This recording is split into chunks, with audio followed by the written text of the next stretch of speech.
take a little walk down into the underbelly of streaming, where hope is cheap, but it's all we have. We ain't got the fancy things that the big streamers got. We just got ourselves, each other, and the loyal few who follow us.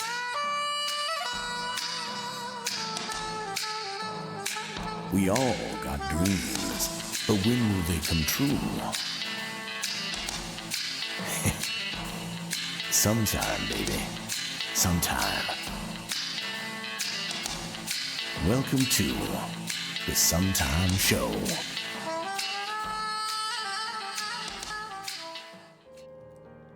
Hello, everyone! Welcome back to the Sometime Show. My name is Zargrim Zanders. I will be your host. And today we have as our guest LunaCynder. Say hello, Luna. Hello, everyone. Awesome. So, the very first question I always ask with this show is a very simple one. I've asked it since the very beginning. Who the heck are you and how did you get here?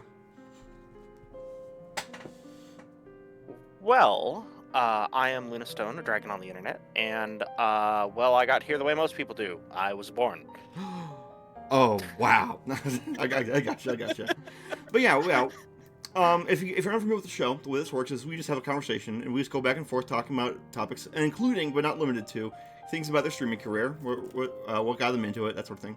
So, anyway, with that in mind, how the heck are you, Cinder? You are ready to do some streaming tonight? I am doing pretty good, and yes, I am. Excellent. Although, please, you can call me Luna. Okie dokie. So, let's get right into it. So, Luna, why don't you explain what kind of streamer you are, what kind of channel you run, and what kind of content you do? Well, as far as I'm aware, a lot of those things tie into relatively the same thing. First off, I am very much so a variety but interactive streamer. I stream a lot of survival, cooperative, and pretty much every single genre except for horror, because I am a scaredy dragon, and I do have a emphasis on chat interactivity. I do sometimes get a little bit nervous around large crowds and other things, but it is something that I am trying to work on and trying to, beat my introverted self that likes to hide underneath blankets all day because bed is warm and safe and cannot hurt you. Yeah, I understand exactly where you're coming from with that. Okay. So, would you like to talk to us about your character design, perhaps your lore, perhaps the background of your character? I mean, you are transparency right now, but I know, but you know what I mean.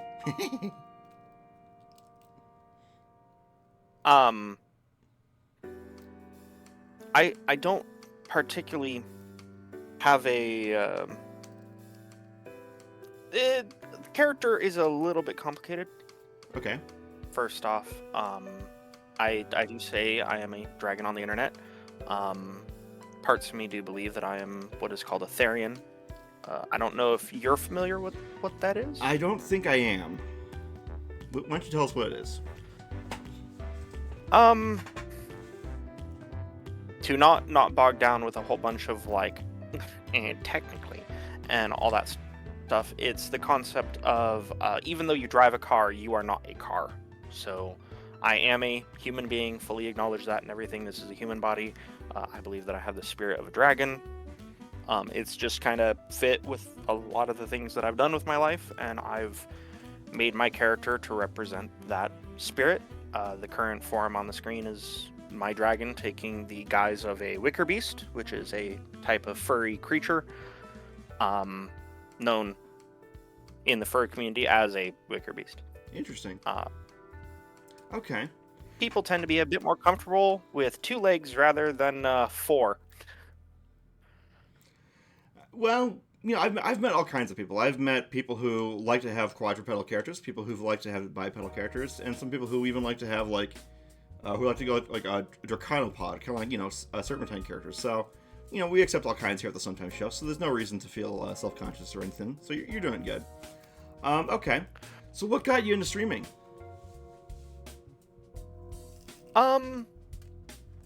I grew up watching like Disguised Toast and Husky StarCraft, Winter StarCraft. A lot of StarCraft 2 streams and streamers, and I hate to say it, but Ninja. I did watch Ninja when he first came out, and all that stuff. And it was something that I always wanted to do, but never really had the drive because I was working a 50+ hour job, and everything was really, really crazy when I first started working so long ago. But in the past 2 years, that has cleared up a little bit, and I needed to find a work that I could enjoy while also taking care of my grandmother. This allows me to stay at the house where I can take care of her, and also still do things that I love, and also give me an excuse to be frank, make money, because I still need food and stuff, and obviously taking care of an elderly person doesn't pay very well when they're your family. Yeah, I understand. So, it is both something that I love and something that is partially a necessity to scrounge by while I can. Do you stream any StarCraft playthroughs? I have thought about it. I have streamed a full playthrough of Abiotic Factor, a full playthrough of Subnautica Below Zero. I'm currently working on Raft. I might do StarCraft. I know a couple of my friends, including a fellow streamer of mine, wanted to do one of those, what's it called, an archipelago. It's a game that jams a whole bunch of games together. Oh, interesting. With each person playing a different one. It's a weird concept, and I was talking with him about it, but then the holidays hit, and yeah. I understand what you're saying. I think they do something similar with Zelda streaming, where one person will be playing Majora's Mask, another will be playing Ocarina of Time, and another person will be playing Link to the Past. So I think that's actually getting kind of popular in challenge run or special run circles. Okay. So, Luna, here's a question for you. Sure. What kind of challenges or obstacles have you had to face or overcome in your streaming career thus far? Well, my own kind of technical know-how, I am not the most tech-savvy person. I've had some computer issues that thankfully another friend was able to help me with. I've had many times setting things up, like even when we were setting things up earlier, I had a couple of issues of just staring at the screen blankly going, what? I understand the learning curve aspect of a lot of stuff. Yeah, it can be kind of daunting, especially with how I know how to code, but getting myself to actually sit down and do it can be kind of I know that feeling. Yeah, I took coding classes too, and it is so frustrating. I can keep my chill in almost every video game, even high intense shooters and stuff, and rage-inducing games and all that, but you put code in front of me, and oh man, I can't keep a cool head anymore. Well, I should think not. You have fire all over it. I was fire? I'm just messing with you. Okay, cool. Okay. So, what is a goal that you would have for your channel? What is something, or what is a goal or a project that you're looking to do? Either a project or a goal, perhaps. Code Skippy, first off, that is not a jab at you about coding. I'm sorry. Second off, a goal for me is just, I guess, the path to partner. I'm trying to keep things a lot more consistent, and just having a consistent schedule to then get to partner status with Twitch, although that 75 viewer goal is ooh, that's a rough one. Yeah, don't I know it? Yeah, Yeah, I hear you. don't we both know it? No kidding. Yeah. No kidding. So, okay. So, all right. Let's talk about dragons for a bit then. What about dragons do you enjoy? What about them calls to you? It seems like that there's a personal and important connection for you. Well, well, first off, part of it is unexplainable, as they just like resonate with me. But dragons themselves are, unlike how a lot of games portray them, they are multifaceted, just like humans. They can be fire dragons, lightning, ice, good, bad. They I can wouldn't be a lightning driven. human. They can be lazy. You know, so many different facets I get of you. them. But giant scaled reptilian creature with the attitude of a cat. It reminds me of How to Be a Dragon, a webcomic series. Yeah. I guess. It's like having trouble with the dragon, distract with something shiny. And that just kind of sums me up That's cool. very well. That's cool. My personal element is ice. Oh, well, find then I'm no sorry about fire the fire here, crack though. before. I apologize about that. Yes. And you mentioned you like lightning dragons. I would say that is quite the shocker. Ah!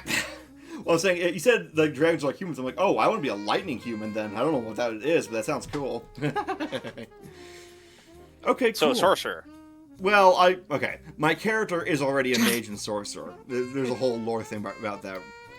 But, you know, we could go into that. But tonight's talking about you. Tonight's all about you. So I'm curious to know,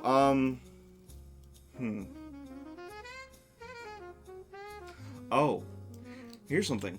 So, here's a question I'd like to ask you about people starting out with streaming, because I remember when I started out as a PNG tuber, it was kind of rough. I had to get used to it, and sometimes streaming to an empty room can be really tough. Do you have any advice for people who are literally just starting streaming?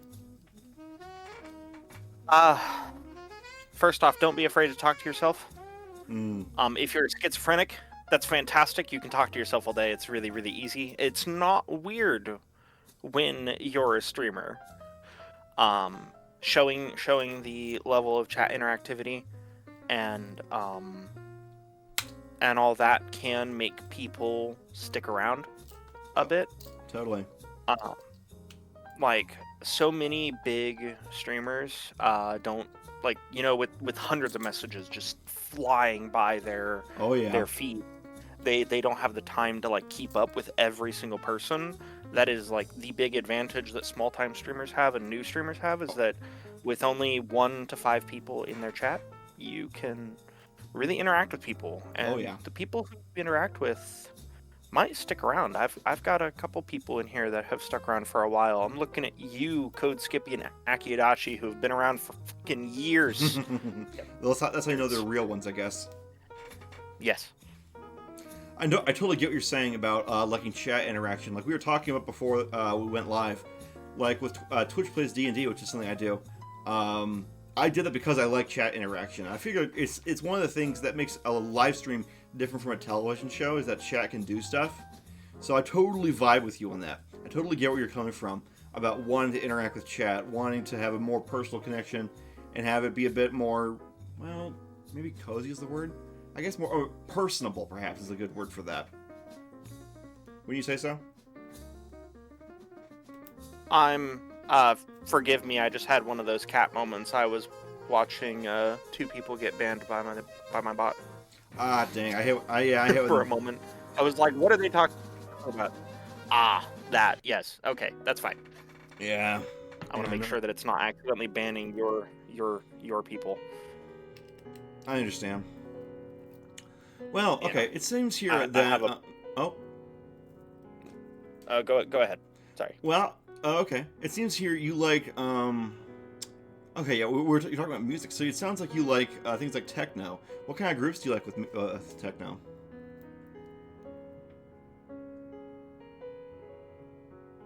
Um, I'll admit that I don't know actually a whole lot of the artists behind a lot of the music that I enjoy.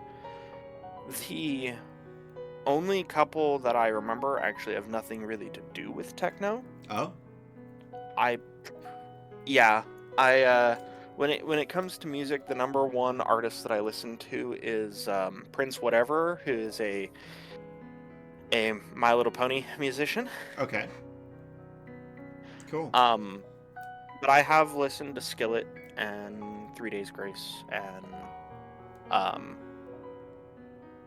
System of a Down and a bunch of others Totally. that are not techno, unfortunately. When it comes to my techno, I say that I do like that because of a game that I play called PlanetSide, where my faction, it is literally all like EDM and techno music that plays while you're playing the factions. Cool. Anytime you're capturing a control point, their techno music is playing. Oh, And for some odd reason, it makes me happy. But I have no idea who the actual artist is. I think it's actually kind of awesome how I can just picture it now. You have a group of people on one team who are just like saying, "Yeah, we gotta get that tent up. We gotta get that fire going. Everyone set up." And here, boom, what is that sound? What's going on? They look around. They hear, it's getting louder and louder and closer and closer. They look over the hill, and there's a bunch of guys standing there in like rave gear with a bunch of guns, and they have like these giant speakers. Like, I love it. I love the image you got there. Even worse, they're hovering on the giant speakers in grav tanks and stuff. I love it. With plasma weapons. It's kind of like the base cannon joke from MLP about how. Do you remember back in the day when MLP was like really big Yes. and the base cannon was like Vinyl Scratch's big thing? Yes, I do remember DJ Pone 3 Oh, yeah. and the bass cannon. Oh yeah, I remember that. I was a relatively active member of those communities back in the day. Oh, cool. Before the show ended. Yeah, that's actually was me pre furry. Mm-hmm. Before I met a lot of people. I've met a lot of people in that community too. It's a very interesting community, to say the very That was least. like 12 years ago. Yeah, I'm pretty old. I know. Yeah. I'm old.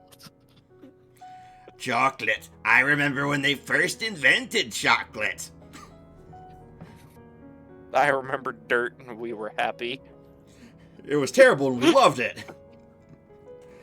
Oh. But at least no one was glued to their fucking phone. You know, I just realized, talking about NLP made me realize something. There are apologetics for like every work of media under the sun out there. There's like someone out there, maybe living under a rock, who will defend, I don't know, tattooed teenagers from Beverly Hills to their dying breath. And I just realized that by this extension, by this rule or this concept, this would mean that there is someone who defends Gen 3.5. Can you even imagine? Oh no. Okay. Well, as both a former member of the My Little Pony community and a active member of the 40K community, Oh, I cool. will inform you that in reference to Gen 3.5, friendship is magic, but magic is heresy. So come here, I need to pull you in half now. You'll have to wait until after the show for that, I guess. We have to give you a little bit of a head start. Anyway, okay. So let me ask you this: if you're into MLP, what was your favorite of the main six? Of the main six, Mm-hmm. Twilight. I get that. She's the nerd. She's the one I relate to the most, but the ones that I enjoyed watching the most were Rarity and Pinkie Pie. Like, Pinkie Pie was always like a drag racer, just, as like, always a mile a second. But Rarity, it was fun to watch her go reach the highs and the lows. Low and high, high and low. I don't know if you get that reference, but yeah, I always said that was a fun show. Entirely. Yeah. Okay. So, I see here on our notes that you like Pathfinder Second Edition. How's that going for you? I absolutely adore Pathfinder Second Edition. First off, I am 30 years old. I've been playing tabletop role-playing games such as D&D since I was 8. Cool. My first character was a kobold. They will stab you. Yuri. Watch out, Yuri. We got another kobold. I was a kobold. I once went to a convention where I picked up a bumper sticker that says kobold on board in the same way that the baby on board sticker looks. Oh no. Yeah. I was part of a whole bunch of 3.5 campaigns, had a blast. I ended up joining a rec center that did D&D 4th edition playtest, which myself and none of the kids enjoyed. Yeah. So we moved to the D&D 5th edition playtest. And thank you, Code Skippy. Yes, they will be given coffee and taught to swear.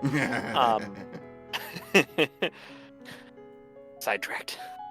Again. Did you ever do like organized play where instead of just a playtest it was like, Adventurers League? No. We were first off not part. Our rec center was actually owned and operated by Wizards of the Coast. Really? So we didn't do any of the quote-unquote organized play, which was actually not quote-unquote official at the time. It was still in its infancy. We did playtesting for the game as like a focus group to see how kids liked D&D 5th edition and 4th edition. Cool. Before those came out, we did get the official books. I actually still have a set of D&D 5th edition, like super ultra mega rare collector's edition books. Nice. Of the first, the original books from my work at those rec centers. I have a ton of models, a crapload of dragons, some collector's dragon sets for my work that I did with them. But then the Crisis a couple of years back hit, and they tried to change the OGL. Wizards of the Coast did not. Hasbro, the people that own them, did. They hired a bunch of new people in. I don't agree with the direction that they've gone. So I started to boycott them. I tried out Pathfinder 2nd Edition under the advice of some friends who were also having issues with the D&D system at the time. And my entire group has kind of fallen in love with Pathfinder. Okay. Since we love the fact that you can really make multifaceted characters, and a lot of balance and consideration has been given to make levels 1 all the way up through level 20. Not entirely linear, but casters and marshals and stuff stay on relative power scaling, and the monsters, you don't really have to adjust your monsters a whole lot to make them fair and balanced. Really? Yep. They removed multi-classing as well, which is a huge problem to me in D&D 5e. There's way too much cheese you can do with multi-classing. I kind of know exactly what you're saying. I mean, I know where you're coming from with that, because from my perspective, I'm usually a DM. My perspective with multi-classing is that it was always so hard to keep track of what someone was once they start taking like 3 classes, 4 classes, and it's like, okay, at this point, it becomes really difficult to keep track of balancing anything around that, because now you can't remember everything that everyone can do all the time, because it gets so complicated. Yeah. Pathfinder keeps it a lot simpler. You take one class, you are that class. That is the only class you will ever be. With some extra rules, you can dedicate. So you can get a dedication for another class. That gives you like 1 or 2 small select features from it. So you can be like a fighter with barbarian archetype, and you can kind of take the dedication for a barbarian, and you can get like a little bit of their rage and some of their other abilities, but you can't go down the entire list like you would. Like every level, you are still a fighter. You are still getting your fighter benefits. Mm-hmm. I get you. And you never get the full barbarian like a normal barbarian would. It doesn't let you. Like not every class is not immediately made better by taking 2 levels of fighter. That way you can action surge. Yeah. Yeah. It sounds like you're kind of Yeah. burnt out. Like you're used to playing with lots of munchkins. Our playtests had anywhere from 6 to 12 players, and I was one of the DMs, DMing 12 people between the ages of 8 and 17. You actually beat my record. My record for DMing a group is like 11 people in total. Yeah, but between the ages of 8 and 17. Oh boy! So it was more of daycare and dragons then. I have a feeling that some of it was. Our most cast spell was still Fireball. Yeah. Yep. Why not just Yep, of course. grenade or rocket spam? Why do anything else? Yep. Yep, just instead of the one wizard casting it, we had several wizards and several sorcerers all casting it. Oh God. I hope your monsters are really good at dex saves. Just don't teach them the homebrew spell explosion. Oh, Yep, we got some homebrew was strictly forbidden. Yeah, I can understand that. Yep. Hang on a second. You're saying I love the NDA I had to sign because I was nearby a D&D 5e playtest. And there's also saying multiclassing should always be limited to 2. I think I kind of agree with Yuri on that one. That if someone wants to multiclass, they should be able to do so, but it should be stuck to 2. And you can't just take one rank and fighter so you become proficient with everything, and then just 9 levels of sorcerer. It's like, I think having some kind of rhyme and reason to it would make a lot more sense than just letting people be a total munchkin and just cherry pick all the best stuff. But I'm going to play absurd. Oh, I have 1 level God. of class in the. Why would you say that name? Oh no! What's Chad, wrong with absurd? oh God, Chad, if you don't know, Absurd is a gag character someone made, level 20 technically, but they are level 1 in every class. Oh my God, they were. Oh, you should look up. Oh, I don't bring remember up the my video, character but it was packet. what? No, not sheet. Packet. Yeah, at level 20, you tend to I get get a out my character packet packet. regardless. Theirs is worst. Because they have all the beginning spells of every class and all the beginning features of every class. Oh, have you ever heard the Nothing tale? else. Have you ever heard the tale of Old Man Henderson for Call of Cthulhu? No. Okay. The tale of Old Man Henderson is about the one guy who beat Call of Cthulhu. Now, Chad, if you don't know, Call of Cthulhu is a horror TTRPG, which is based around H.P. Lovecraft's mythos and stuff. And most of the time, the whole point is to run into scary stuff that you're not really able to fight. Fighting is not really the point of Call of Cthulhu. It's horror is the point of Call of Cthulhu, really. But there was a guy who actually managed to win. Let's see here. One of the feats of Old Man Henderson include but are not limited to, let's see here, driving a gas tanker towards a church filled with cultists as they were filing out, throwing a knife onto the pedal to pin it in place, jumping out and blowing up a bunch of cultists. He then, later on, they stole a yacht that the cultists were meeting on and used a helicopter to airlift it and drop it into the penthouse of the cult leader's penthouse during a party, while the loudspeaker on the boat was playing "My Heart Will Go On." And later, when they were cornered in like a stadium or something like that, they managed to actually get this guy to blow up this evil monster that got summoned, and they managed to actually defeat the Eldritch Abomination instead of just going insane, like, which is normal in Call of Cthulhu. It was the tale of Old Man Henderson is just absolutely bonkers. How about you? You got any good stories from Pathfinder or D&D?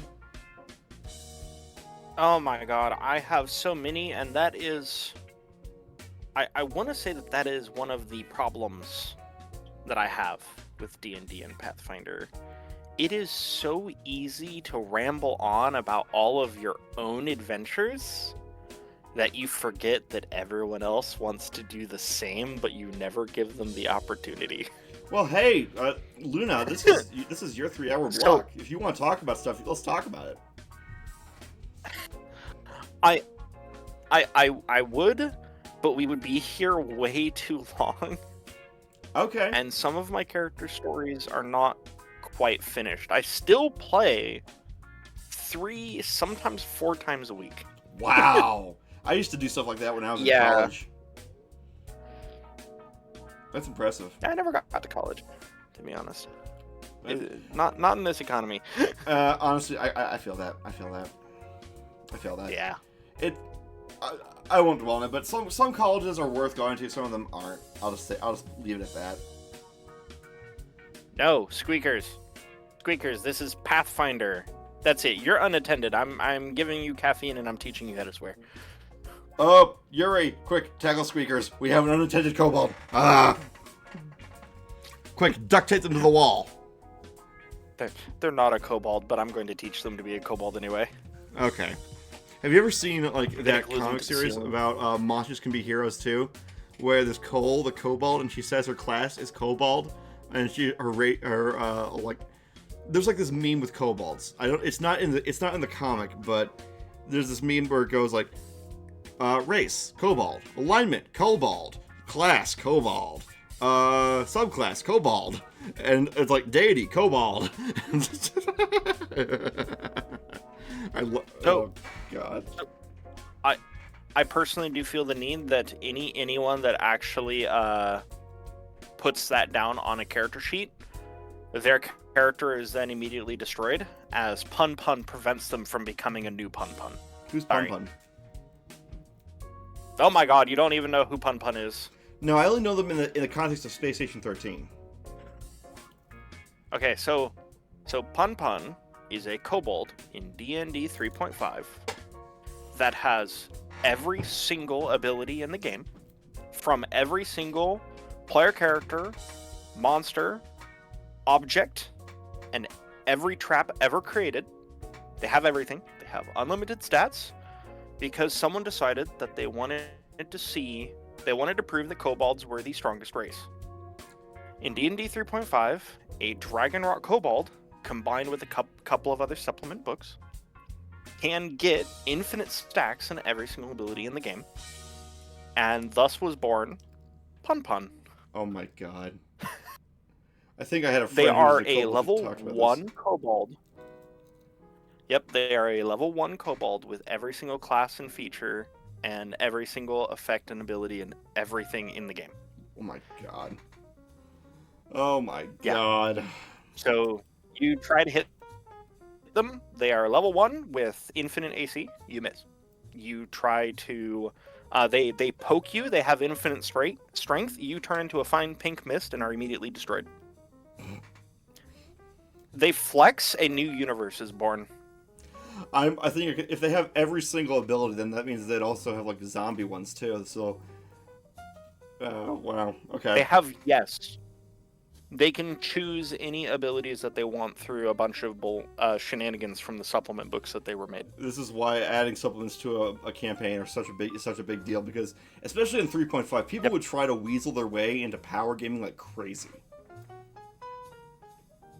The entire reasoning behind it is because a Dragon Rock kobold has the dragon trait, which allows them to take their epic level feats at level 1. What?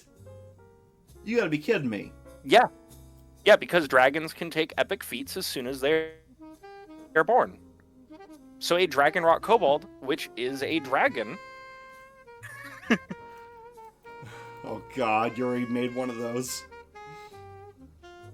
Yep, but then they also used a whole bunch of Divine Mystery supplements and a bunch of other stuff to have mythic followers and a whole bunch of other things that they could trade their stats with and use their familiar to like permanently increase their stats constantly back and forth and got super powerful. It's like this huge process to doing it.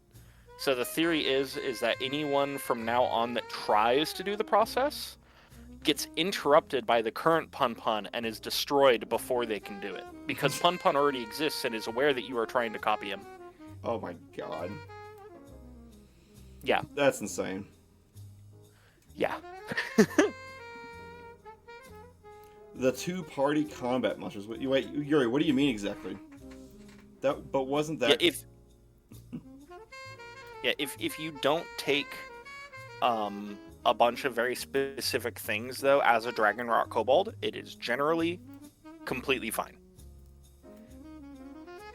Wow, I remember how broken 3.5 could easily be. How like you could get so much cascading power, creep in a very short order with that. Oh, same thing with Pathfinder First Edition. Mm-hmm. Or 3.75, as people lovingly call it. So yeah. Okay. What? Okay, so let's talk about your character for a second here. Or well, I shouldn't say your character. Let's talk about LunaCynder, the dragon. So, what alignment would you be?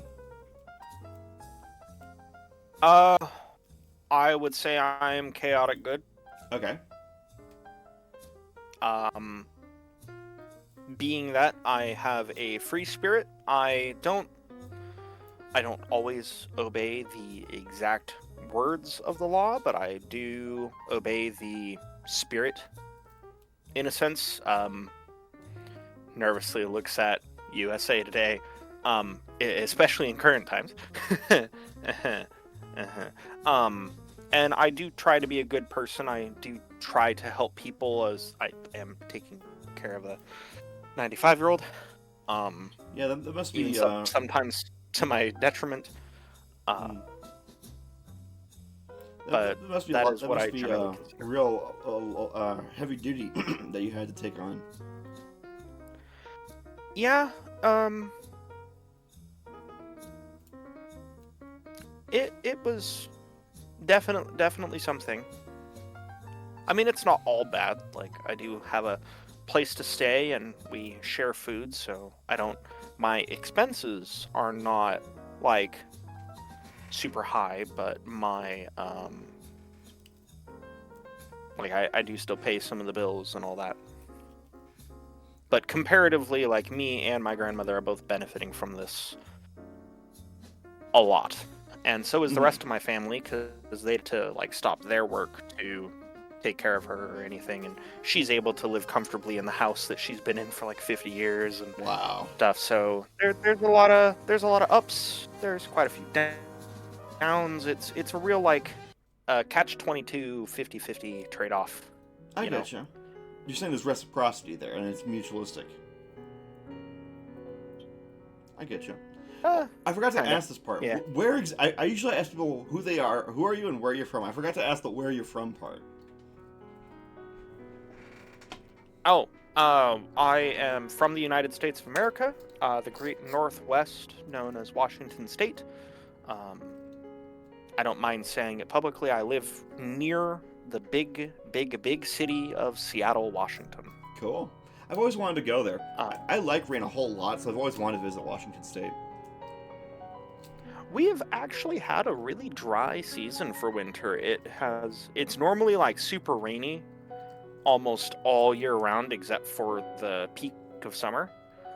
This year, though, our winter has also been very dry, which means that we're probably going to have a pretty bad summer, but, such is life. I suppose so. So what's it like there? I've always wanted to go. So I have traveled parts of the rest of the country. Big differences is that, first off, there is almost no flatness where I am. We have hills and trees and big forests and mountains, like, all over the coastline, which does make it at least very interesting. Here you can find a whole lot of parks and forests, and there's all sorts of little, like, paths through it. My family farther north of me do a bunch of horseback riding through all the trails and stuff in some of the mountains and all That's that. cool. So, it is a very beautiful, very natural place that also has, of course, Seattle, which is, I believe, quickly becoming a metropolis. It is expanding like crazy I've been hearing right stuff now. about that. Yeah, a lot of urban sprawl. Yeah. Yep. So, I'm oh. sorry, you cut out for a moment. Oh, I'm sorry. I was curious to know because some of these games you wanted to talk about are ones that I don't really know a whole lot about, but maybe you can help educate me. I can be your kohai, and you could be my senpai on this. So, Abiotic Factor. What's the deal with that game? I don't know this one. So, Abiotic Factor is a Are you familiar with the SCP Foundation? I actually am. Yes, I was exposed to it. I even have a skip that I made back when I was in college, like all the way back in like 2013. But it wasn't anything major. Okay. It was just a phone that let you talk to the dead. Are you familiar with Black Mesa? The organization from Half-Life 1? Yes. I have never played Half-Life 1, but I am aware of them. Okay, so take like a mixture of the monsters from Black Mesa and Half-Life, combine it with with a bunch of the SCPs from the SCP Foundation, and turn that into a office survival crafting game. Oh, that's interesting. Yes. You take the part of a scientist on your first day on the job. What could possibly go wrong?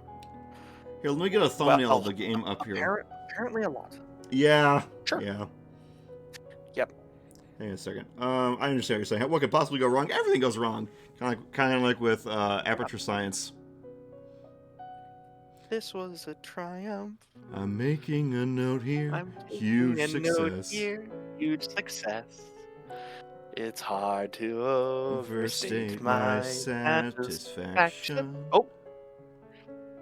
Dang it. It's too small. That was the Nowhere King. Sorry, that was from the previous episode of the Sometimes Show. There we go. So this is Abiotic Factor. Looks pretty cool to me. Yeah. So you play as a scientist. Your first day as a job.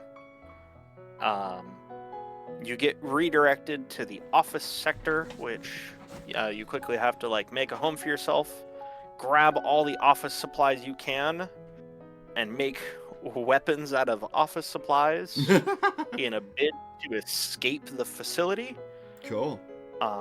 Over the course of each biome or sector, you unlock new recipes, new ideas. There's a bunch of different crafting minigames to unlock stuff. It's very, very Valheim-esque, where picking up things gives you new ideas to make stuff out of it. Hey, yeah, 3 of these games look like survival games. There seems to be a trend here. You listed Abiotic Factor, Valheim Raft, and PlanetSide 2. I assume PlanetSide 2 is also a survival game? PlanetSide 2 is a MMORPG shooter game. Oh. Yeah, think of it kind of like Battlefield, but instead of 2 teams of like 30 people, you have 3 teams of like 300 people. Holy crud. Yeah.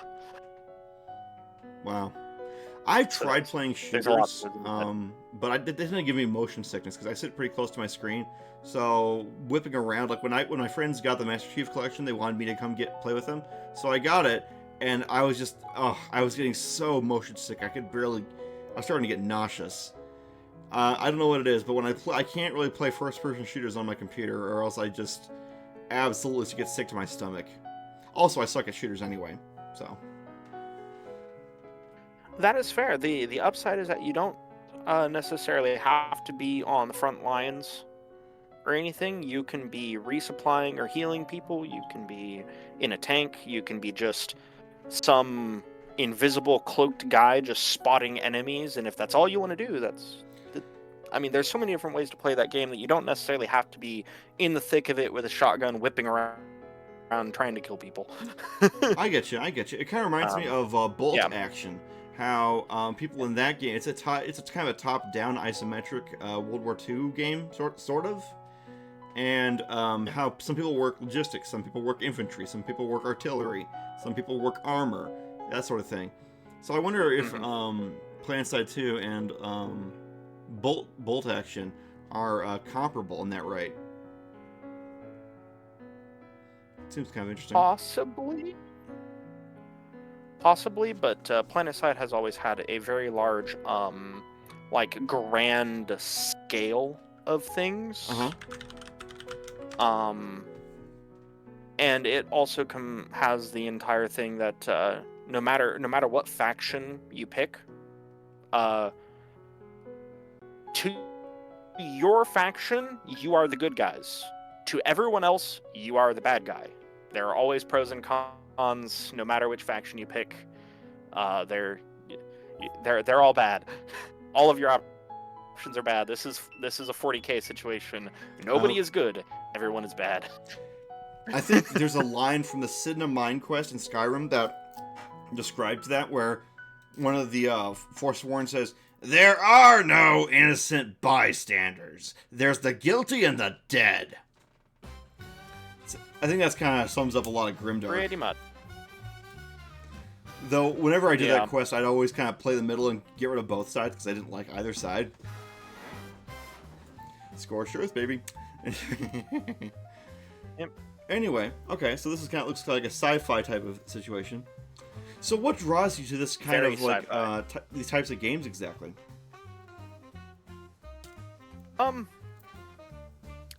Well, for PlanetSide, it's the non-competitive nature of it. Okay. You can die 1,000 times, like stumbling into landmines, getting shot up, or getting run over by your own tanks, and there's no downside for it. Combine that with no queue timers and no matchmaking. It is a large-scale, ongoing war that never stops unless the servers go down. Wow. For maintenance, usually. That's crazy. Yeah. On prime times, usually Friday evenings, you can get hundreds of players in tanks on, as infantry and in the air, all shooting each other with the tracers and stuff just flying through the air.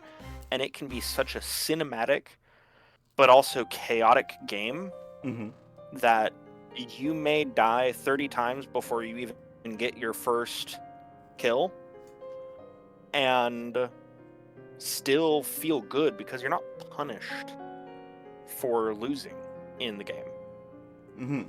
Like, it only rewards, there are only rewards. There are no downsides. The worst downside that you might have if you might need to walk from point A to point B again. And that's it. Interesting. Like, yeah, it has its own system of rewarding people for doing well, but there is no downside for doing bad. That's actually kind of cool. I will say that because of the lack of matchmaking and no queues, it does lump just everyone together. So everyone from the freshest of players to the most veteran, like playing for 10 years, sweaty as hell people, everyone is lumped together. Oh boy. You'll be fighting alongside these people and against some of these people, which can be very disheartening at first. But as I'm, I stream that game on my Thursday stream for usually 4 to 8 hours. And I'm like, hey, if I die 20 times and I kill that one person one time, that is a victory for me because I'm not sweating the game. I get you. He's been playing for way longer than I have. If I can bring him down once, I'm happy. I get you. Yeah. I get you. Yep.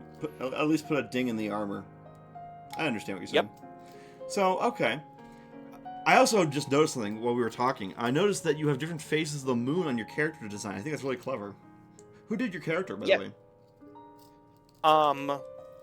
So the original design and concept is obviously me. The artist that made this is my friend named Skittlebeast. Okay. Should we do a shout out?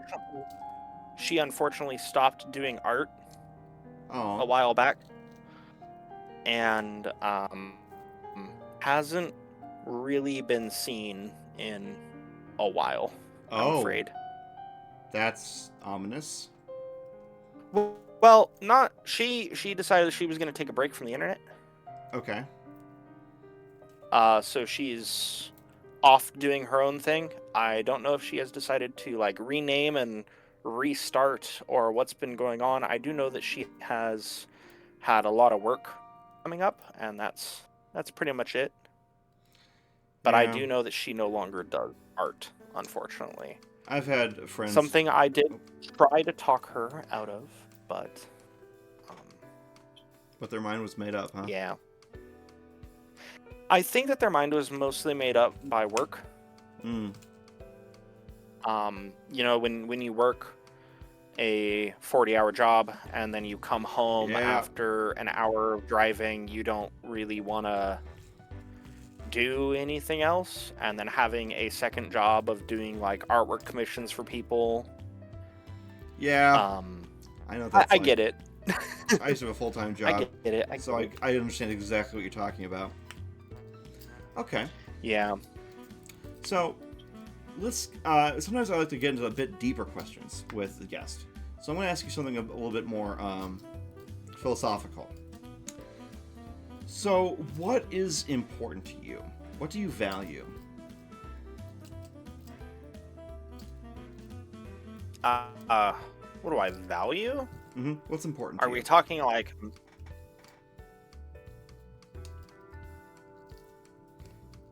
We're talking like grand scheme of things. Like, in life, what are the things that motivate you? What are the things that matter to you? The things you can look back on saying, yeah, that meant something to me. That was important to me. I cared about that, and I still care about that. That kind of thing. What gets LunaCynder out of bed in the morning, motivated, and gets the heart of LunaCynder to ignite? Making people happy. Okay. I know it's such a basic thing, but it's honestly something that we do kind of need more of these days. There's there's a lot of people that are depressed, struggling with issues and other things, and if I can just bring like one person like a day, a moment that they are not like super down about themselves, about their body, their mind, whatever mental issues that, I don't care who you are, everyone has some form of mental issue. Pretty much. Anyone that says that no one has mental issues probably has mental issues themselves. It would be like saying that someone doesn't have any medical issues. That's just impossible. Yeah, everyone has something going on, and if I can get like one person to, even for an hour, not think about it, and I can get that one person to smile and have a good time, then that's great. And if I can eventually make that one person go to 10 people, and then from 10 to 100 and so on, then that's fantastic. Yeah. And I don't even mean that only as a furry as well. I mean that as a person, is that I want to not only reach and help out furries, but anybody. Even people who might not think the same way I do. As I do live in the US, there's a bunch of very tense situations going on. That I won't get too much into, but if there is a way that I can help ease things, I would. And I hope one day that we can all just be human. Yeah. You know, side by side.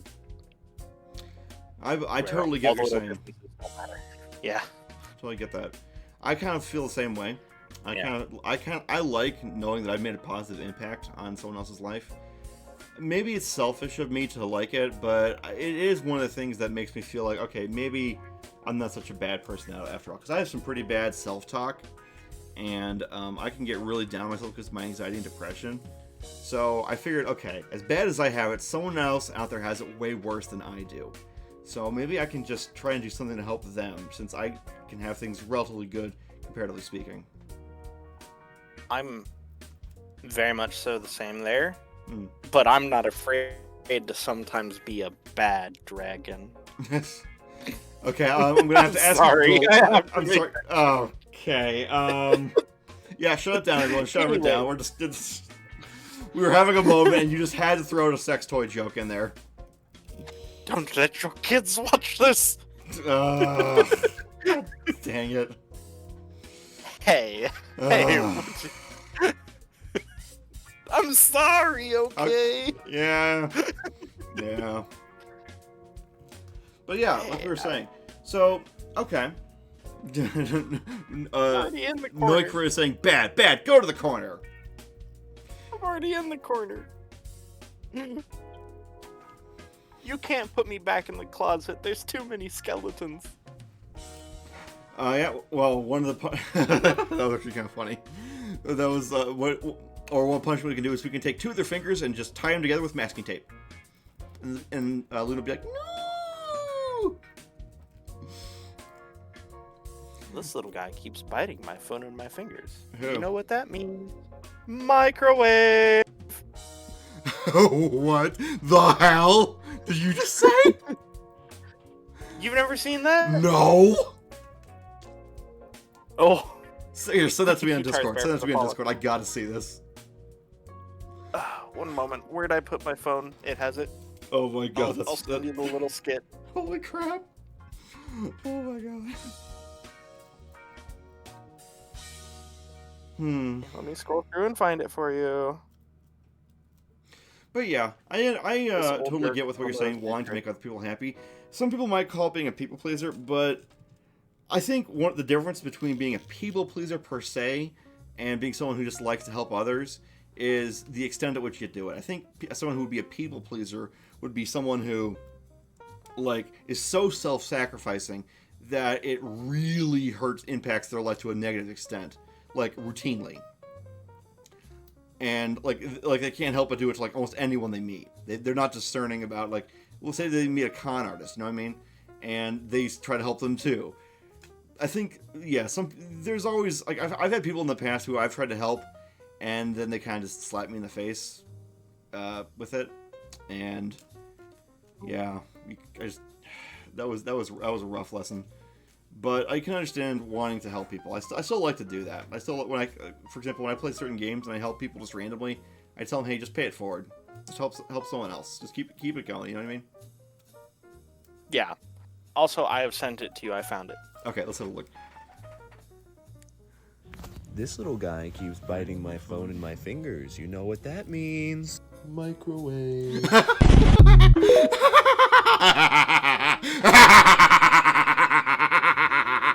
You know what that means? Microwave. Oh my god.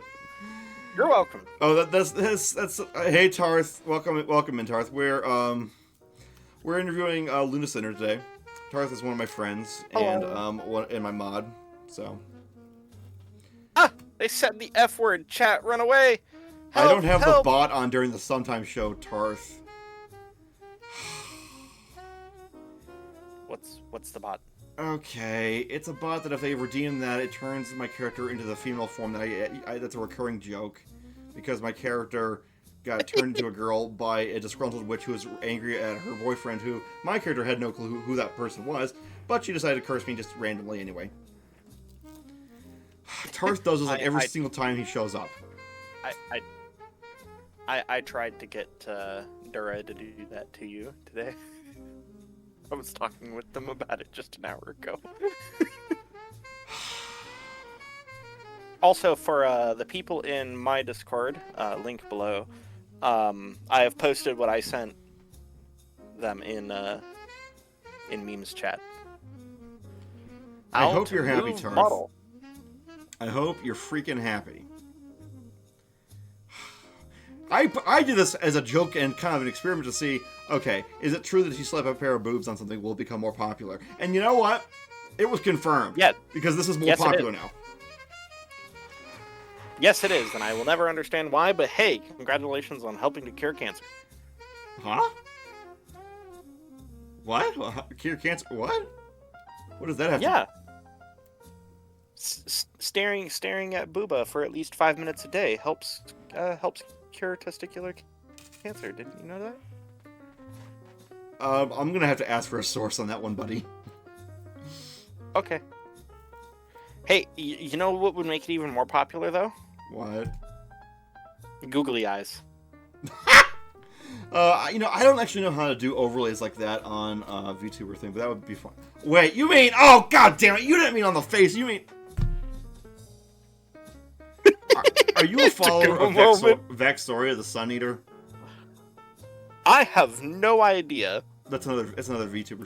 I know content, not makers. She's a purple snake lady who is kind of a dommy mommy type of character, and she has a redemption to put googly eyes on her boobs. Going to say bathtub stream.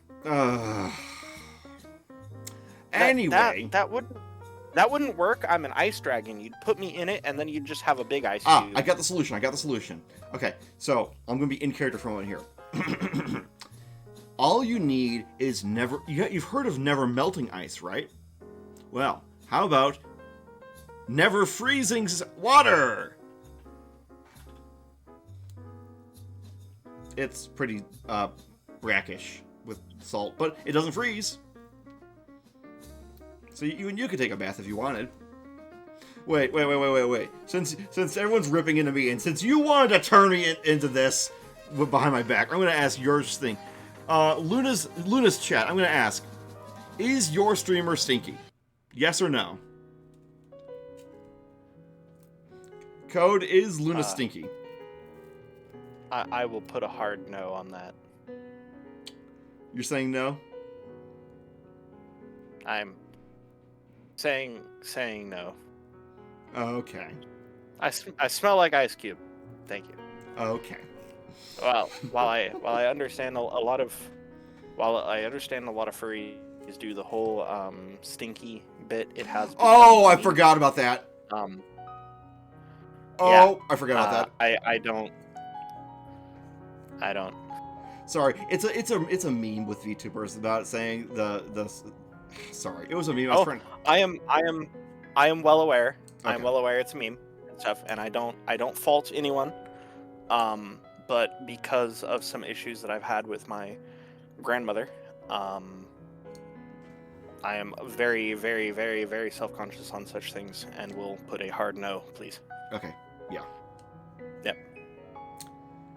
I am sorry about that.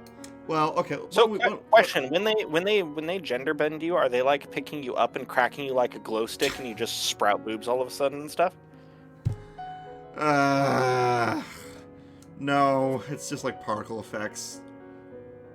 But I don't have the bot up because I didn't think it was going to happen tonight. Oh, so you have like a Sailor Moon sequence. Oh, God. Also, hi, Zach. Thank you for your 20 stream watch streak. Holy shit. Yay. Recurring audience. Yay.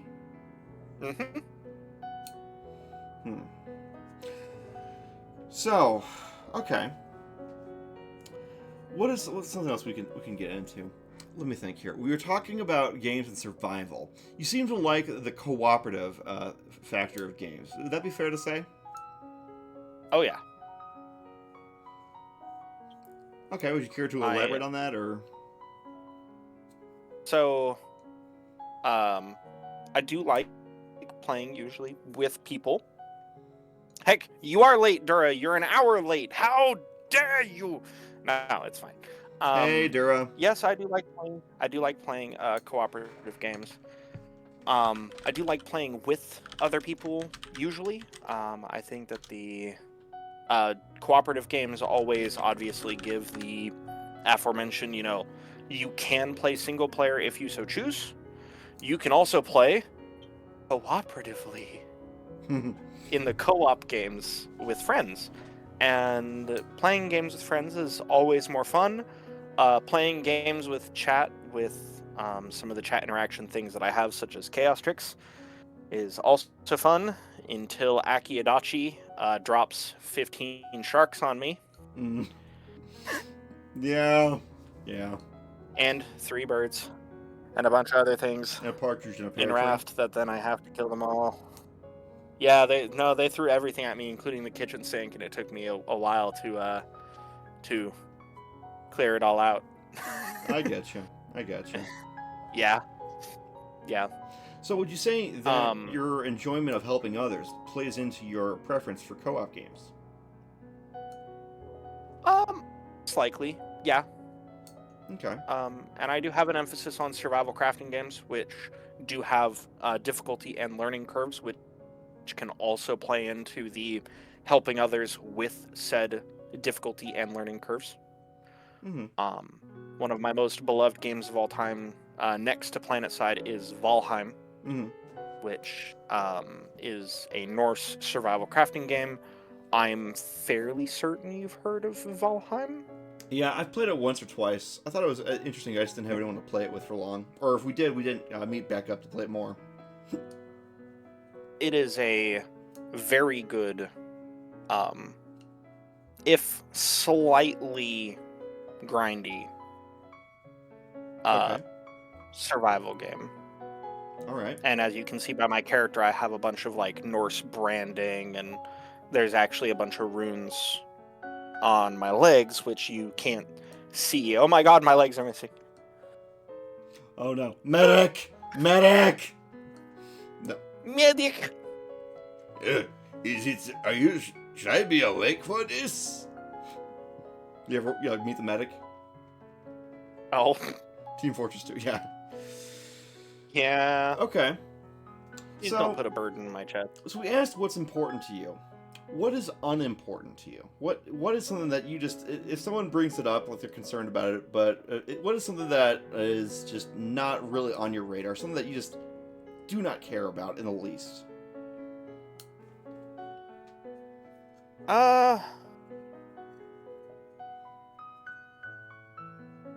I guess competitiveness.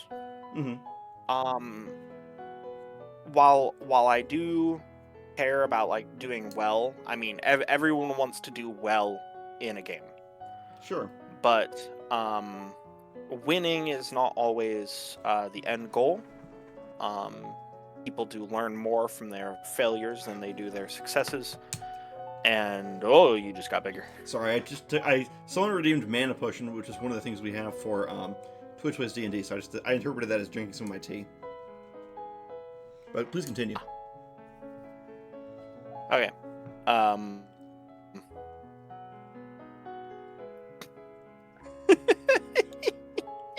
What? What is it? Remember when I said lizard with the attitude of a cat? Yeah, what were we talking about? Well, we were talking about how competitiveness and so that is not that really that important to you. Yep. Like trash talking and like getting like super like I have to win, like PlanetSide, I have to hold this objective, I have to kill these like 12 people all over the place. It's not that important to me to like dumpster on like 4 or 5 people in a row. Like if it does happen, it happens. If it doesn't happen, I'm not upset about it.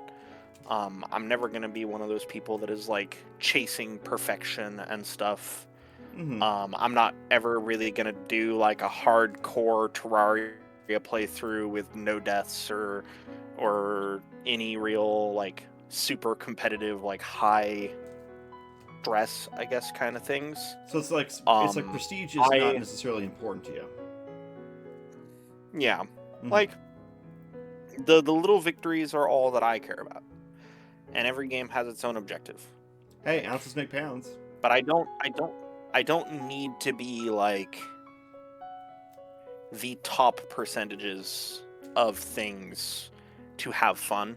Mm-hmm. Which is also one of the reasons why I enjoy all the co-op games, is because playing with friends, you can like make your own stories in a lot of co-op games, and you can do your own stupid stuff. And if I'm playing Peak with one of my friends, my big black blog, I kid you not, that's his name. Okay. And we're playing Peak together, and I hear him fall off the world because he can be a bit of a ditz, and I turn around and I just start laughing at him. That is hilarious. And you can't do that in a lot of the single player super competitive games. You can't Yeah. sit down and just have a good time with friends. You can't play the game, you complete the game. I think, yeah, I totally get what you're saying. I think a lot of games, especially ones that became MLG, or ones that have money involved, tends to have the fun sucked out of them. Like, I've noticed that with, like, people who, like, do, like, a lot of competitive things, especially, like, competitive MTG, or things where the meta becomes, like, everything. Fortnite. Yeah. I've also Fortnite is a huge one for that right now. I've been hearing it's been happening with Marvel Rivals as well. How it's getting to be like, it's more of a job than a game, and it's just like, great, the fun sucked out.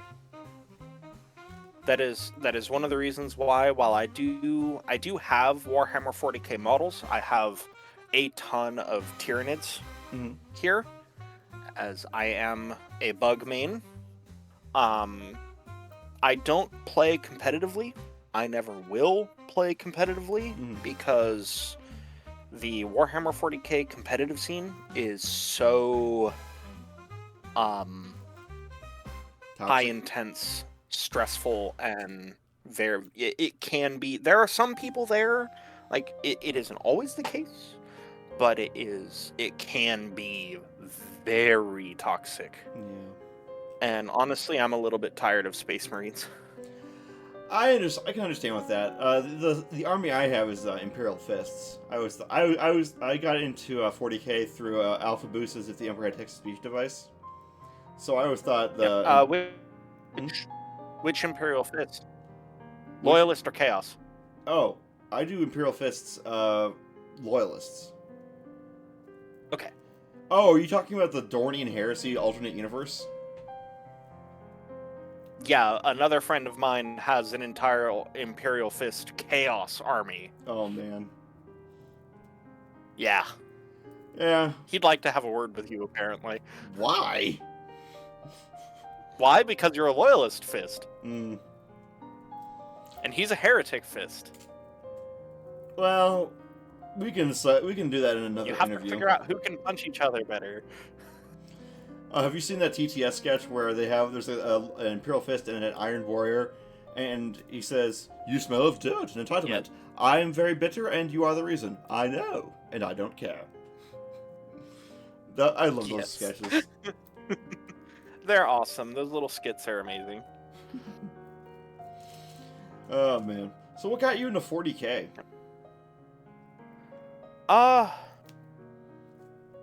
A little bit embarrassing.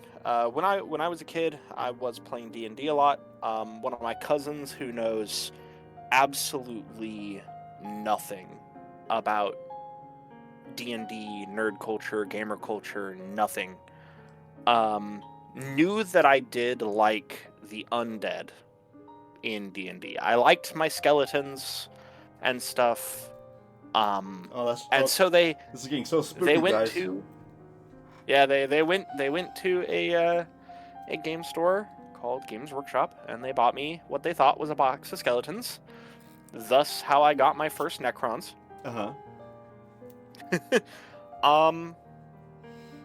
And in my youth, I got a bunch of Necrons. I also got, unfortunately, Tau. I hate the Tau. The next year, after getting me the Necrons, the next year he got me a Tau Bataforce, which I hate. I don't like the Tau whatsoever. I don't like Gundams. I don't like...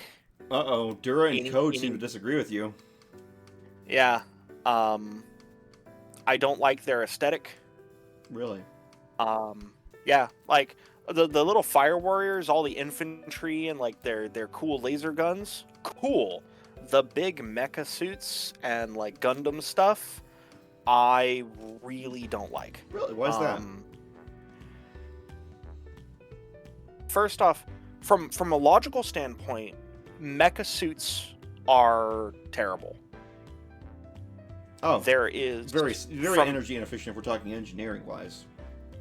Oh yeah, if you're talking engineering, like cost efficiency, being able to take advantage of like terrain and cover, there is almost nothing a mech suit that a tank couldn't do for 1/100th of the cost. And all the space usages and all the different power requirements, because the tank will be a lot more efficient at that compared to a mech. Yeah, hence 1/100th of the cost. Like, Yep. in if you're looking at reality, like mech suits and stuff, while they look cool, but in reality they would not be, and that's put a little bit of a damper on my the other problem that I have with the Tau in Warhammer 40k is that they are, I want to say, one of the most unfun, uninteractive armies in the game. Because they're always just falling back and shooting. They fall back and then they shoot you off the board by turn 2. And because it's shooting, you have little to no like counterplay or anything. While everyone else has a mixture of like shooting and psychic and melee, and then you have the Tau, who unfortunately have horrible melee other than like 1 or 2 guys. Have no psychic at all. They have no psychic powers whatsoever and are purely shooting. And from a design standpoint, that's difficult. Yeah, it's a special. But yeah, they have pure shooting, which means, but if you buff their shooting too much, then they feel oppressive because they shoot their opponent off the board too quick. Like the railguns fiasco. And have no interactivity with them. But then if you make them too weak, then they get enclosed into melee and just fall apart. Yeah. So it can be a really unfun army to play against. This reminds me of the sniper rifle dilemma with first-person shooter game design. About how balancing things like damage, range, rate of fire, and whatever can be done decently well between pistols, shotguns, SMGs, assault rifles, things like that. But when you start to introduce sniper rifles in fast-paced, let's be real here. Most games like COD or Battlefield, they play like paintball, speedball. It's not like say like a milsim like Arma, where it's much more of a cover shooter, and getting hit any amount of times is a big deal. It's a lot more like airsoft or paintball, and I was making a point. I'm sorry, I'm a little bit tired. This is very late for me. You're noting that the how difficult it is to balance snipers in games. Yes, because a sniper rifle is something that people might run around with, kind of. But the thing is, in real life, snipers tend to have teams, a spotter and a sniper, and they tend not to be running around in the midst of combat per se. They tend to be on the on key strategic points and holding down infantry movements. Sometimes if they have anti-material rifles, they can hold down like vehicle movements. But I remember seeing this very compelling video essay talking about how some FPSs might benefit from just not having a sniper rifle, because there's a problem here. The quick scope, or the no scope, where it now becomes the death button, where if you're just that good with it, as soon as you see someone, boop, they're dead. You don't even have, there's no real counterplay. As being exposed in a game where being exposed is not supposed to be a big deal, suddenly becomes a huge deal, and it makes all the other guns start to feel less like efficacious. You know what I mean? Yeah, the big thing is that like the closest thing you can compare it to is a shotgun. Shotguns are also able to just one-shot pretty much anybody, depending upon the shotgun, and the ammo. Very close ranges. Well, here's the other thing: is that shotguns in real life actually have a decent amount of range compared to how they're represented in games. I know, but for balancing in game, they were able to tweak that back a bit by just lowering the range. Sniper rifles, it's so much harder to do that. Where, like, it's supposed to one-shot people, but it's also supposed to do that at super long ranges. Yeah, and that's part of the issue. So what they did is they made the rechamber times on a lot of sniper rifles like really bad. Unfortunately, that doesn't entirely solve the problem, because, you know, if you hit the person and they're dead, it doesn't matter how long your rechamber time is. All of a Exactly. sudden, they're And dead. and then the scope zoom in amount doesn't matter if they're no scoping, or Yeah. the recoil shake in the scope doesn't matter if they're no scoping. And it's a real problem with game design when you have something that by all rights might actually be in the scenario that you've created, but in terms of gameplay design, it just helps nobody, and it just kind of breaks the game in a bad way. I believe there's ways to break a game in a good way, theoretically speaking, but practically speaking, I feel like, yeah, that sniper rifles tend to just make the game unfun. Like, oh, I looked out a window, died instantly. Oh, I peeked around a corner, died instantly. And a bunch of other things where, like, okay, if it's a shotgun dying instantly right around the corner, that's one thing. But a sniper rifle being used in close quarters is just like, well, now that kills the verisimilitude argument right away, because, you know, if it's oh well, snipers exist in the army, man. Why can't we have sniper rifles? Okay, cool. But you know, how do you keep them from using them in like a CQC map? And Dura, just to say, I do think that the Tau are neat. From a like design perspective, I love their infantry, I love the Kroot, I love the Vespid, I like the Fire Warriors, I like the idea of the drones. I do like the little like stealth suits that are more like Tau in power armor, not really like big mecha Gundams. I don't particularly like the Gundam part of it, like their actual like crisis. I think it's called a crisis battle suit. Something like that. I don't like those because like at that point you're getting to the idea that I'd rather have a tank. Their hover tanks are really awesome, I will say. I like what they did with their grav tanks. I will say that they are pretty cool. Though I will admit that the railgun, I remember when that came out for what edition was that? What, 8th edition was it? And everyone was like, hammerheads and broadsides. What? Hammerheads and broadsides with their big ass railguns. Yeah, and that got to be people got kind of annoyed how the best unit in the game happens to also be the newest unit in the game. That was one thing that started to turn me off as well. That the best unit was always the newest one, because now that's a recipe for very rampant power creep. And I'll be honest, I had more fun playing like 3rd edition at my game store with my friends and stuff like that than I did 8th edition. Yeah, but my big issue with Tau is their playstyle. Yeah, I remember. Yeah, it's mostly the playstyle, and I don't like what they did with their lore. They went from being the relative good guys in the setting, relative. They still had a bunch of things that made them just as bad as the Imperium of Man. Mm-hmm.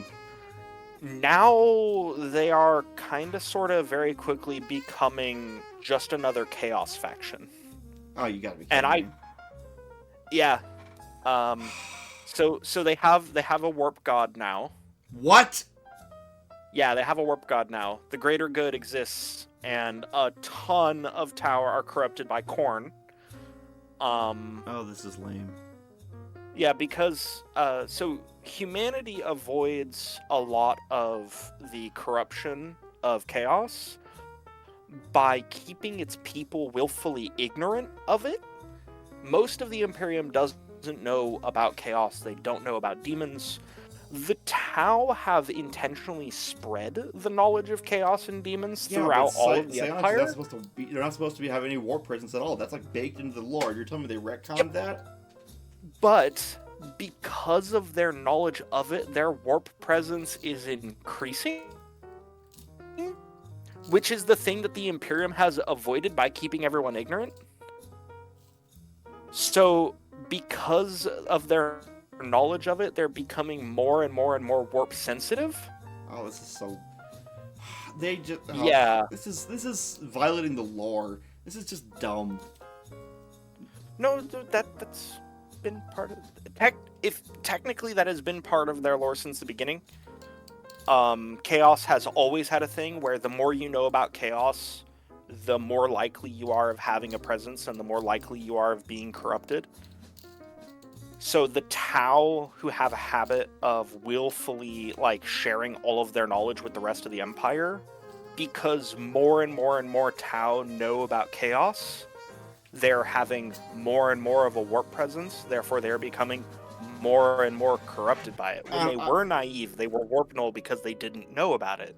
Now that they do, they are losing that. I don't know. I feel it's kind of. I'm not. It is a little bit silly. It feels like a little bit silly. I remember getting kind of frustrated with GW with how. There was all this hullabaloo and fuss about the 40k lore. 40k lore this, lore that, all these lore channels, cool, awesome. Yeah. But when it comes to the game, none of it matters. And when it came to new releases, none of it really mattered either. And I started realizing that the only people who cared about the lore were the fans themselves, but the company sure as heck didn't care. The authors kind of didn't care because they would just retcon whatever they wanted and just do whatever they wanted in the books. And I'm sort of feeling like, okay, there's such ludonarrative dissonance here between what these characters are supposed to be capable of and what's happening in game that it almost feels like the lore is more of a decoration than a feature. You know what I mean? And it felt kind of dissatisfying for me that there's all this cool lore and it's not really that present in the game. There's a bunch of weird mixes that they have to do because first off, almost every book in the Black Library has a different author. There are series of them that all are under the same author, and they have had a lot of authors in the Black Library for Games Workshop. So the canon lore has changed and adapted, and there's been a lot of retellings and a lot of different things within the Black Library. When it comes to balancing a game, when you cross the game with the lore storytelling from the books and stuff, I call it the 1 versus 1,000 ninja problem. Yeah. Where when you tell a story, if there is one ninja, that one ninja is unstoppable. The moment that there is 1,000 ninjas, though, their power is divided amongst the 1,000. So all of a sudden they start dropping like flies. The same thing happens with all the books in the Black Library. And that's the thing, is that I feel like if GW actually did care about their lore and they didn't just say, oh, well, all this... Because what they went out and said is that all the different lore things are all equally true. Which is like, you gotta be kidding. It was such a cop-out answer. And it is a cop-out, yeah. And I feel like a more responsible thing to do would be to have a kind of the equivalent of a story Bible, but for the entire canon.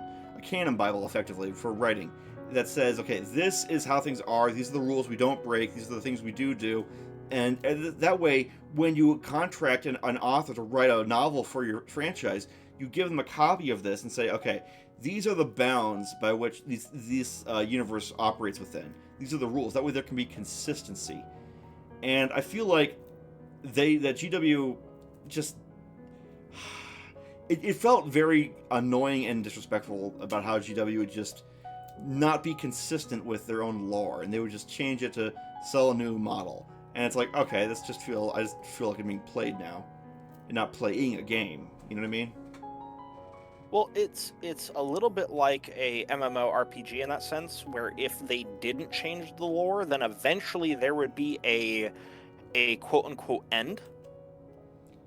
By every now and then retconning or revisiting something and changing it up a little bit, they can keep it going, because at the end of the day, they are a business. They do want to continue making money for as long as they're, for as long as they sell something. So they are a business, and I can understand why they do it from a business perspective. Yeah. It is bad for business to have your top sellers, especially Space Marines, not get some new thing, and if your lore is actively preventing it from getting that new thing, then maybe you need to change the lore to rake in another $1 million. I can kind of understand that. I think it sucks. I don't entirely agree with it, but They are a business. They are looking to make money. I will openly admit that I am bribable. Mm. My life does revolve around money. I do require food and housing and rent. If I have to change something, that way I can make more money, I probably would. Okay. I understand what you're saying. Since Games Workshop has the ability to basically go, hey, we could change this one little lore tidbit about Space Marines to then make the Primaris and make an entirely new line of miniatures and print another like $2 billion worth of sales. I mean, they have a guarantee that it'll work. So why wouldn't they? It's unfortunate, but it's a business. But at that point, it starts to make you feel like the lore itself is superfluous. Unfortunately, for a lot of things, compared to the money that makes for the business and their shareholders, that doesn't matter. Yes, I understand exactly the perspective you're saying. Yeah. Is that it's more about driving sales and stuff like that. I understand what you're saying. I'm just my perspective is that for all the passion and care that goes into it, it feels like not much is received back out of it. On the consumer side, I mean. Yeah. I mean, I want to say that is partially debatable. When they did come out with the Primaris Marines, which was one of the biggest lore rewrites that they did, because all of a sudden we had tech heresy going on, but that was excused in the lore and blah blah blah. All this stuff changed. Tyranids did get a ton of new models. A bunch of our old models were redone, namely our Termagants and Hormagaunts. And I do like the new models. Mm-hmm. And stuff, and the new pretty plastic that I can stare at my plastic wall of shame.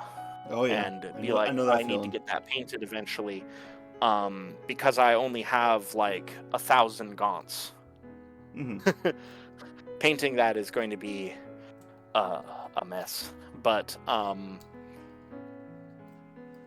when I do get to it, it'll be cool. And now I have all these cool models because of the changes in the lore. The only upside, the upside being that they changed Space Marine lore, so a bunch of other factions did benefit from it, namely Orcs and Tyranids and Eldar have recently benefited from that. The Necrons just got a updated Nightbringer model as well, and so his lore is probably going to get changed a little bit to show his new grandeur, and the new model is beautiful. Holy crap. The old one looked really bad compared to their newest Catan, the Void Dragon. Mm-hmm. The new Nightbringer looks phenomenal and is up to par with all of the new stuff coming out.